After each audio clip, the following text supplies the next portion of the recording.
Hey, beautiful people. This episode looks at how collaboration leads to innovation. In this episode, we're going to explore how collaboration drives innovation, drawing from my work in the innovation mindset and some of the frameworks and practices I've introduced in the book. We'll examine why co-invention is at the heart of innovation and how collaborative practices can amplify innovation impact and the role of trust in building collaborative innovation. Let's ask ourselves, why do some teams collaborate but never really innovate? And recognize that there's a surprising link between listening and breakthrough innovation, and what makes collaborative practices 100 times more valuable than individual efforts. By the end of the video, I want you to be able to understand the difference between collaboration practices and how we think about innovation, and also how to use collaborative practices to drive innovation.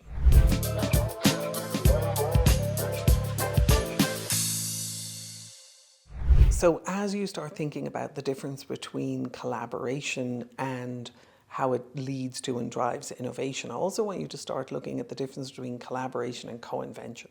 So collaboration is just us working together.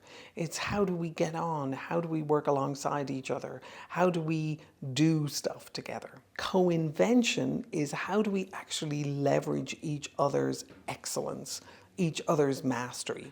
So most people who you work with have a level of mastery around what it is that they do. If they've been in the workplace for 3 or 5 years to 20 or 30 years, they have mastery in certain areas. And one of the things that I've found is that very few people recognize their own mastery.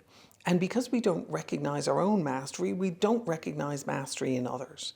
I had a team at one point and we asked them to start running their one-on-ones differently because they were a bunch of scientists. They didn't really enjoy doing one-on-ones, and honestly, I don't blame them. And what they did was we started them off by identifying their primary area of mastery. And then we identified 2 adjacent areas that they were super interested in. So let me give you an example. My primary area of mastery is innovation practices. I'm also super interested in how gender balance drives innovation practices. And I'm also super interested in how we can use AI to help organizations build more powerful innovation capacity.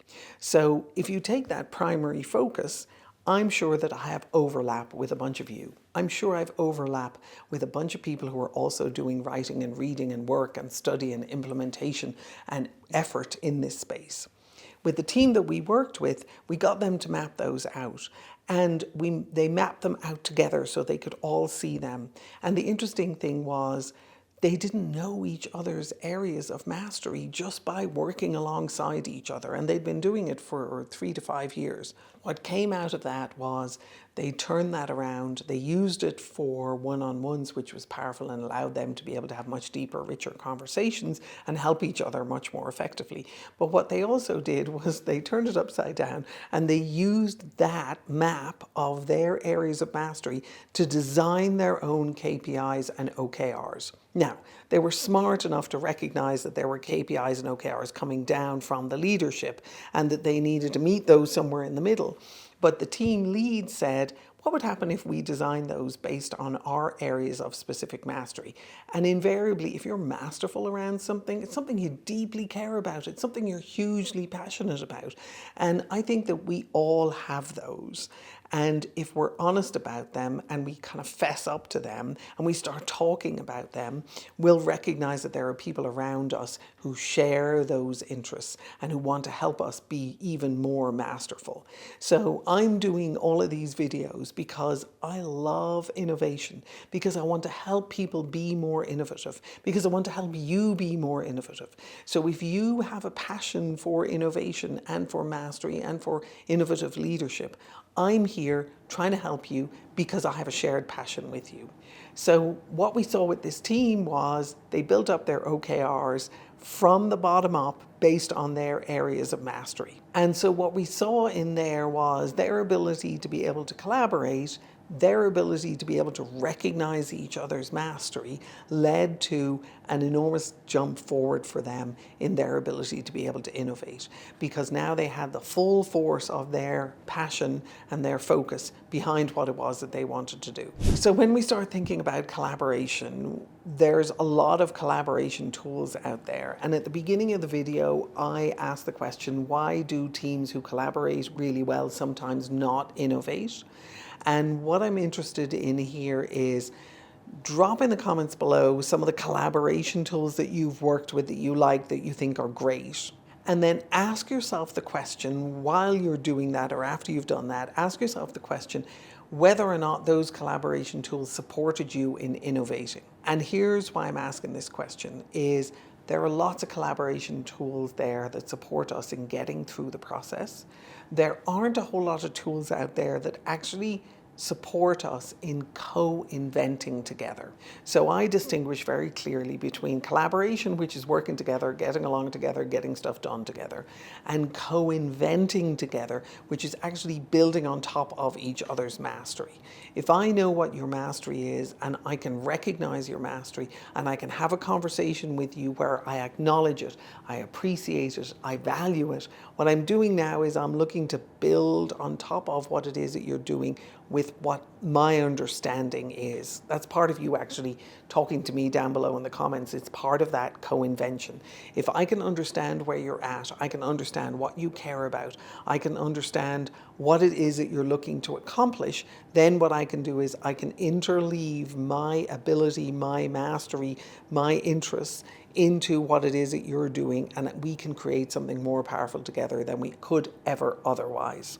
So distinguish between collaborating, which is working together and getting stuff done, and co-inventing, which is creating new possibilities, creating new innovations, creating new ways of working together, new ways of engaging together, new ways of delivering value together, new ways of bringing innovations to market together. So co-invention is a very important practice as we start thinking about how do we move ourselves from collaboration to co-invention to innovation.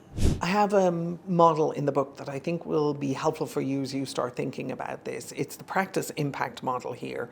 And what it is it looks at the difference between what I would call operational or tacit skills and capabilities, so talents, skills, competencies, and the generative ones, which are the ability to be able to have richer conversations together, to be able to co-invent together, to be able to have design conversations together where we can actually create solutions together, and to be able to work together in agile co-inventive processes where we are taking constant feedback from outside and from the market to allow us to be able to bring really amazing innovations to the marketplace. The big difference, the switch in there in the middle, is our ability to be able to build practices together. And I would add to that, in hindsight, our ability to be able to build shared language together. One of my clients was asked, what is it that Jennifer did for you that was so valuable as you did this enormous project? And she absolutely pinpointed it, and she said, we built shared language. And through the shared language that we built, we were able to be explicit about our shared practices. We were able to have richer conversations for design. We were able to design more effectively together, and we were able to be a lot more agile and co-inventive in our processes. Those are the things that allow us to be able to be generative. That's the switch that allows us to be able to move from simply collaborating together to actually being able to generate value and generate innovation and provide value into the marketplace and for our customers. As you embark on this process together, as you ask yourself important questions like, how does collaboration lead to innovation? I invite you to take my innovation readiness assessment.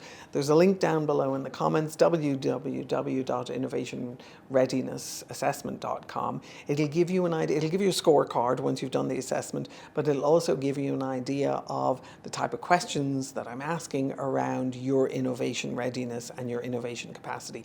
This is a fantastic question to be asking This is a great process to be putting yourself on. Obviously, I'm deeply passionate about it and care about it. I've dedicated most of my career to helping people build innovation capacity. And as you do it, I wish you the absolute best of luck.